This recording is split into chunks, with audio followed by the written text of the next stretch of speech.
Hello guys, welcome back to my channel X Y study. आज मैं आपको बताऊंगी बीए प्रोग्राम का यूनिट 3 चैप्टर 1 प्रधानमंत्री सेकंड सेमेस्टर का। ये वीडियो सभी के लिए है, सोल, एनसीवैब और रेगुलर के लिए। इससे पहले पार्ट 1 या पार्ट 2 है चैप्टर 3 का यूनिट 1 का, और पार्ट 1 का लिंक आप देख सकते हो डिस्क्रिप्शन में। ठीक है गाइस, यहाँ पे मंत्री परिषद में मंत्रियों के प्रकार। संविधान के अनुसार राष्ट्रपति को सलाह देने हेतु एक मंत्री परिषद होगी। जो राष्ट्रपति को सलाह देने के लिए एक मंत्री परिषद होगी संविधान के अनुसार। जो मंत्री परिषद का आकार है वो समय के अनुसार और प्रधानमंत्री की इच्छा के अनुसार चेंज हो सकता है। मंत्री परिषद में 3 प्रकार के मंत्री होते हैं। प्रथम में मंडलीय मंत्री यानी कि कैबिनेट मिनिस्टर। यह अपने अपने विभागों के प्रमुख होते हैं। यह मंत्री परिषद का सबसे महत्वपूर्ण भाग है। जो मंत्रिमंडल की बैठक है उसकी अध्यक्षता प्रधानमंत्री करते हैं। इसकी जो बैठक की कार्रवाई होती है वो गुप्त रखी जाती है। इसी के द्वारा निर्णय सामूहिक रूप से लिए जाते हैं। जो मंत्रिमंडलीय मंत्रियों की सलाह पर ही राष्ट्रपति अनुच्छेद 352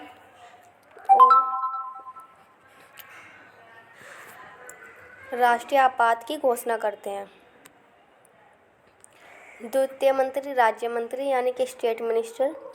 ये मंत्री परिषद की दूसरी श्रेणी के मंत्री होते हैं। दूसरी श्रेणी के इन्हें स्वतंत्र विभाग भी दिया जा सकता है।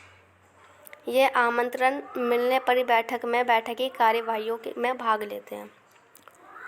थर्ड है उप मंत्री यानी कि डिप्टी मिनिस्टर। ये मंत्री परिषद की तीसरी श्रेणी के मंत्री होते हैं। ये सहायक मंत्री के रूप में कार्य करते हैं।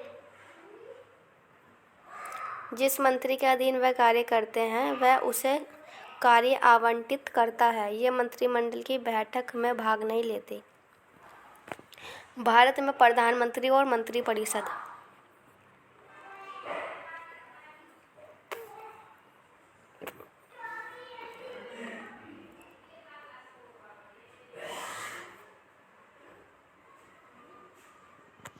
जो संविधान के अनुसार 75 के अनुसार राष्ट्रपति जो है वो प्रधानमंत्री की नियुक्ति करता है तथा मंत्री परिषद का गठन प्रधानमंत्री के परामर्श से करता है। हम ये भी कह सकते हैं कि मंत्री परिषद के गठन में प्रधानमंत्री की भूमिका महत्वपूर्ण होती है।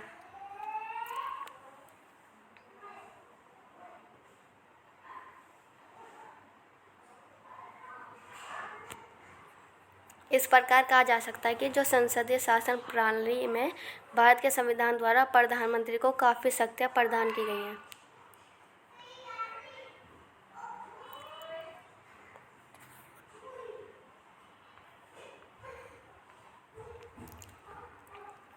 प्रधानमंत्री तथा राष्ट्रपति। भारतीय संविधान के खंड 5 के अनुच्छेद 52 से 78 तक में भारतीय संघ की कार्यपालिका का वर्णन है। संघीय कार्यपालिका में राष्ट्रपति, उपराष्ट्रपति, प्रधानमंत्री, मंत्रिमंडल, महान्यायवादी सम्मिलित हैं।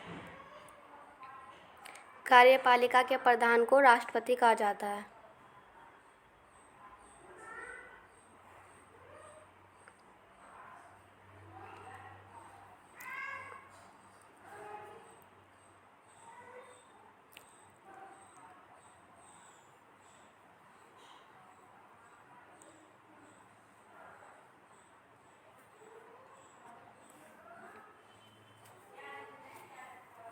सन 1950 से 2019 तक के राष्ट्रपति और प्रधानमंत्री के संबंधों के विश्लेषण में से ये ज्ञात होता है कि इन दोनों की वास्तविक स्थिति काफ़ी हद तक इनके व्यक्तित्व, तात्कालिक परिस्थिति तथा प्रशासन में उनकी स्थिति पर निर्भर करती है।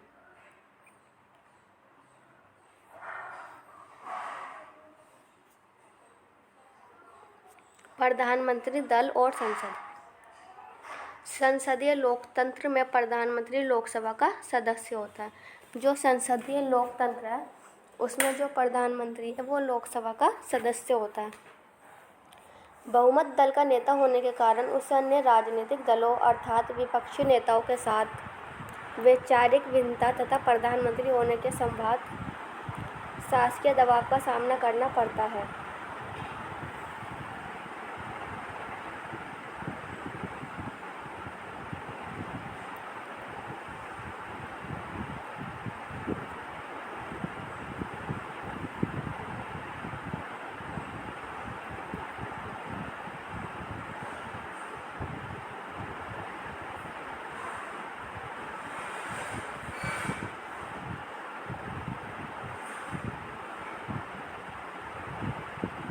निष्कर्ष।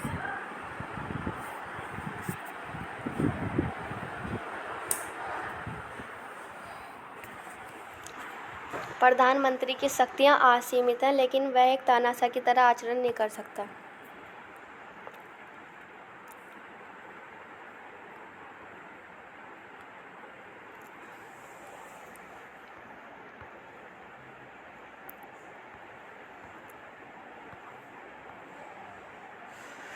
गाइस, अब ये वो पार्ट 3 का चैप्टर यूनिट 3 का चैप्टर 1 ख़त्म हो गया।